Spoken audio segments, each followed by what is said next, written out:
ඔන්න තරම් ප්‍රොඩක්ට්ස් ඇති වෙළඳපොලේ මාකට් එකේ ඔයාලගේ කියන නමින් එන ප්‍රොඩක්ට්ස් ඇති. ඉතින් දැන් ප්‍රොඩක්ට් එක බයි කරන්න යන කෙනෙක් කොහොමද විශ්වාසයෙන් මේක හරියම ප්‍රොඩක්ට් එකද? මේකද ඔතෙන්ටික්ම ප්‍රොඩක්ට් එකද කියලා තෝරගන්නේ කොහොමද?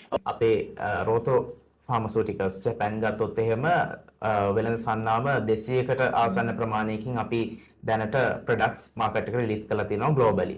එතකොට ගොඩක් වෙලාවට අපි ගෙන්නන ප්‍රොඩක්ට්ස්ම වෙනත් මුහුණුවරවල් වලින් අපිට මාකට් එකේ දකින්න පුළුවන් කමක් තියෙනවා.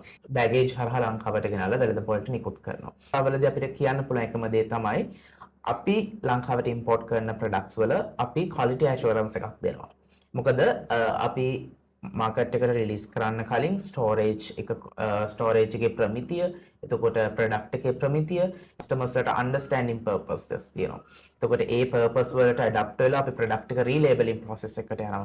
ඒ රීලේබලින් ප්‍රොසෙස් එකට ගිහිල්ලා ඒ වගේ අපේ ක්වොලිටි ඇෂුරන්ස් එකක් එක්ක තමයි ප්‍රොඩක්ට් එක මාකට් එකට දාන්නේ. එතකොට අපි ගත්තොත් එහෙම බෑගේජ් ගෙන්නන අය එයාලගේ ස්ටෝරේජ් ඇෂුරන්ස් එකක් අපිට දෙන්න බෑ. ප්‍රොඩක්ට් එකේ ක්වොලිටි එකක් අපිට දෙන්න බෑ. ඔය වගේ ප්‍රශ්න තියෙනවා. එතකොට අපි ගොඩක් වෙලාවට අපේ ප්‍රොඩක්ට්ස් රීලේබලින් කියන process එකට ෆේස් කරලා මාකට් එකට දැම්මට පස්සේ අපි කස්ටමර්ස්ලට හරිම ලේසි මේක හරි රෝතෝ එකෙන් දාපු ප්‍රොඩක්ට් එකක් කියන එක අඳුර ගන්න.